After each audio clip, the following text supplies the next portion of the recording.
पहले दिन सब कुछ ठीक था।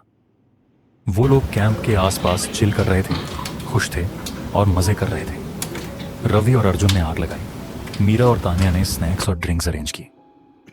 कैंप फायर के आसपास बैठकर सब अपने कॉलेज के पुराने दिनों की यादें ताज़ा कर रहे थे।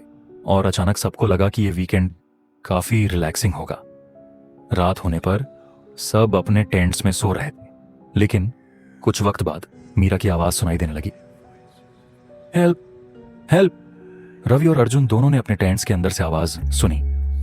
पहले तो उन्होंने सोचा कि शायद मीरा ने मजाक किया हो, पर जब वो दोनों बाहर निकले उन्हें मीरा का टेंट खाली मिला। उसका बैकपैक वहां पड़ा था, लेकिन मीरा गायब थी। दोनों ने सबको जगाया और उसे ढूंढना शुरू किया। रात का अंधेरा बढ़ रहा था और जंगल का हर कोना घबराहट से भरा हुआ था। रवि और अर्जुन ने मीरा के गायब होने के बाद जंगल में और गहरे ढूंढना शुरू किया।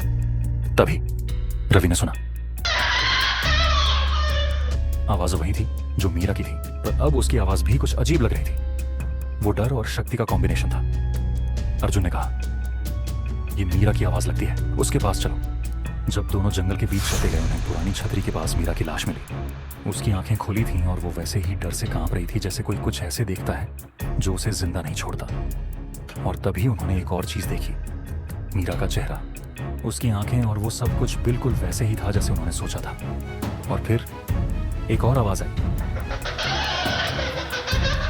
ये आवाज बिल्कुल मीरा की, लेकिन इस बार उन्होंने समझ लिया कि ये सिर्फ एक चाल थी, स्किन वॉकर की चाल। स्किन वॉकर ने अपने शिकार की आवाज को परफेक्टली इमिटेट किया था ताकि वह उन्हें अपने पास खींच सके। रवि और अर्जुन ने फिर भी उस आवाज के पीछे चलना जारी रखा, लेकिन जैसे ही वो ज्यादा गहरे गए उन्हें समझ आया कि यह सब एक श्राप था। जब तक वो अपने दोस्त मीरा को खोजते, तब तक स्किन वॉकर उन्हें भी अपने शिकार बना चुका था। तभी रवि ने देखा, जो इंसान उन्हें मीरा की आवाज में बुला रहा था वो अब उन्हीं के सामने खड़ा था, लेकिन उसका चेहरा कुछ और था और उसकी आंखों में एक अजीब सी चमक थी। रवि और अर्जुन ने समझ लिया कि यह अब स्किन वॉकर है जो उनका शिकार बनाने आया था। स्किन वॉकर ने उन्हें बुलाया, रवि, अर्जुन, मेरे पास आओ। रवि ने सोचा, ये तो कोई और है, ये हमारे दोस्तों का रूप ले रहा है। तभी वो दोनों भागे, लेकिन जैसे ही वो ज्यादा दौड़े उन्हें अपनी आवाज सुनाई देने लगी। स्किन वॉकर ने दोनों को अपने शिकार बना लिया। वो उन्हें मार के उनका रूप ले चुका था और उनकी आवाज भी लोकेट करना, और मीरा ने जंगल के बाहर निकलते हुए उनका ढूंढना शुरू किया तो उन्हें एक और हेल्प की आवाज सुनाई दी। लेकिन अब वो समझ गई, ये आवाज है उनके दोस्त की नहीं, उनकी अपनी आवाज थी। स्किन वॉकर ने उन्हें भी अपने शिकार बना लिया था। जब तान्या ने अपने फोन पर एक मैसेज देखा, वो झुंझुना गई। तान्या, हमारे साथ रुको। जब तान्या और मीरा जंगल से बाहर निकल रही थी, उन्होंने सोचा कि उन्होंने अब सफर पूरा कर लिया है। लेकिन जब उन्होंने आगे देखा, उन्हें एक अजीब चीज समझ में आई। तान्या का मोबाइल फिर से वाइब्रेट हो रहा था। तान्या ने फोन उठाया और देखते ही उसका चेहरा पलट गया। स्क्रीन पर एक और मैसेज था, तान्या, मैं तुम्हें देख रहा हूं, तुम्हारे पीछे।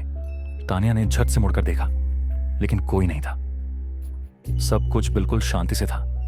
मीरा भी उसके साथ रुकी थी और दोनों को लगा कि शायद कुछ गलत हो गया था।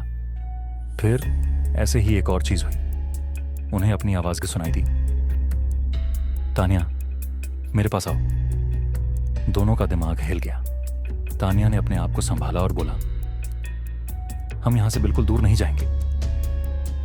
जैसे ही उन्होंने अपने टेंट्स के आसपास की झांकियां देखी, उन्हें समझ में आया कि वो कुछ और नहीं बल्कि उनकी अपनी आवाज थी। स्किन वॉकर ने उनकी आवाज और रूप को पूरा ढूंढकर उनका पीछा किया था। उन्होंने समझ लिया था, ये जंगल उनके लिए कभी सुरक्षित नहीं था। वो स्किन वॉकर कभी उनका पीछा नहीं छोड़ेगा।